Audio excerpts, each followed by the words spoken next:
Hey, my name is Eric Worrell, and in this video we're going to be doing a review of the JavaPresse, maybe JavaPresse, I don't know, but we're going to be doing a review of this hand grinder. I'm going to be going over how much volume it holds, what the grounds look like, and how you can use this if you're trying to get a better cup of coffee compared to, let's say, if you've been drinking Keurig or Nespresso. I'm guilty.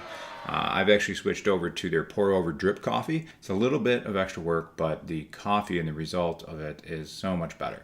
So first things first, if you're not familiar with these, what this is it comes in this box here. It's called a manual burr coffee grinder. Burr being the high grade ceramic conical burr. So I am reading that off the box, but that's this grinding component right here.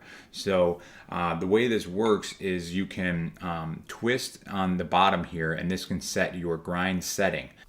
So what you're seeing right now is I'm going counterclockwise, which will actually make the burr drop down on the cylinder, and this will make it so that you can have more of a coarse grind, which is very nice for a French press. So you can kind of see like right now that the black dial that you can turn and set your settings is about flush with that bolt in the center right now. So that's just about all the way down. That's going to give you a very coarse setting. Now I'm going clockwise, and you can get about 20 clicks out of this until it goes all the way up to the top. And you can see that the white burr is moving up the cylinder along with the black dial there that's moving up that bolt. So now it's going to be a very fine grind, which could be good for an espresso, or if you just like a little bit stronger coffee. So I'm going up a little bit further, and that's about all the way up. And again, this is going to create a very fine grind. Now, when it comes to actually measuring this out, what I recommend is actually getting a scale that can tare down. Hopefully I'm saying that right, T-A-R-E.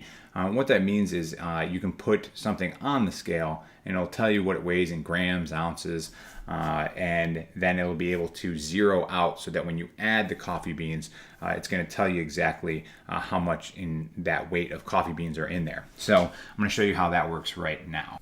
Here you can see that right now I have negative 7.8 ounces. So that's in pounds. So what I'm going to do is click tare. So that's going to reset the scale. But I want to change the unit measurement from pounds and ounces. You can go to milliliters, fluid ounces, or grams. I find grams to be the easiest when measuring out coffee beans. So this canister without the top crank on is 208 grams.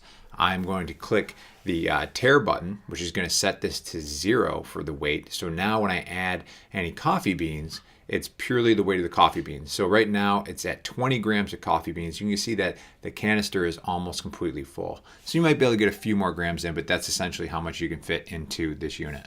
One of the things I'd recommend too, if you're newer to coffee like myself, is if you're getting a coffee bean, look for one that has the actual roasted date on it. So instead of it saying this is good till 6 months from now, get something that says, hey, this was roasted, like in this particular case, it says December 17th. I'm actually shooting this video on Christmas before anybody wakes up. So this was within the last week. One of the things I will say is nice about this device is that it's very portable and easy to travel with, obviously, based on its size. One of the limitations of that is it's a little bit more difficult to pour the beans in the top. So I usually use my hand like this because I'm too lazy to get a funnel.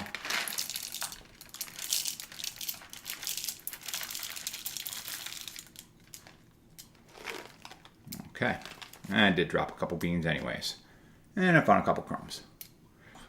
So what I've discovered with this particular coffee, Spot Coffee is a local coffee shop in Buffalo, New York, is this particular one is from Peru, extra special dark roast. So it's smoky, bittersweet, extra dark.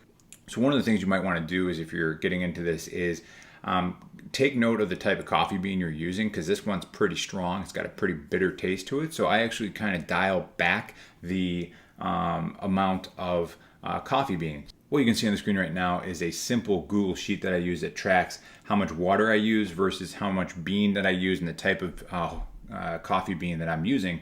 So that makes it pretty simple for me to keep track and kind of dial in my coffee preference, because, you know, why not? So what you're seeing right here is a Hamilton Beach electric tea kettle.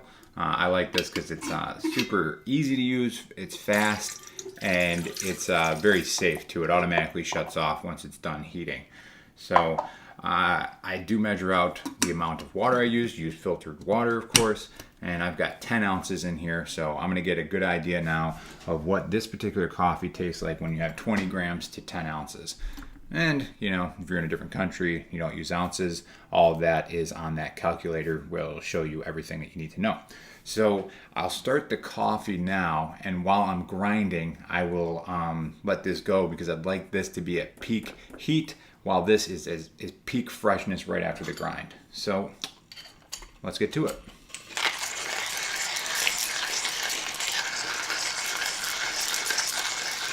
So I sped this up into 20x speed. This took just over 3 minutes to grind the 20 grams of coffee beans, which makes one very potent coffee. And I can actually just keep that on top here because everything's going to be in the bottom here. But I'm using a pretty coarse grind, but I'm going to put it on a plate for you so that you can see what this looks like right here.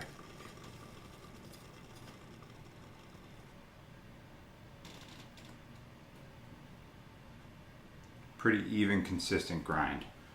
So now I might have made it more difficult to get it in here, so I might do this over the sink. All right, and I usually put a plate down because you do get a little bit of splatter. That might be due to the fact that I don't really have a gooseneck tea kettle. That might make it a little bit easier to pour the water. You don't need a filter. It's just a simple pour over. And again, I've got 10 ounces in here. And what I'm going to do is I'm going to start by just pouring just a little bit just to saturate the bean and let it, what they say, bloom to get the gases out. So I'll show you what that looks like. So here I am just pouring a little bit of water over the grinds, and you'll want to give it about 30 seconds to bloom. And what I'm going to do is speed this up about 8x right now so you can see what that looks like. Okay, and now what I'm going to do is just slowly just add water to this, and you can hear it dripping in. And if you measure out the water ahead of time, it makes this easier so you're not worried about overfilling your cup or anything like that. And I'm kind of just going in a circular pattern, so I'm hitting all the grounds real smooth. If you put too much water in too quickly, it creates too much pressure from gravity, and it'll push the water through the grinds faster, which is fine if you want a weaker coffee. But if you're trying to really absorb all of the goodness of the bean and the grinds, then you want to go nice and slow and steady.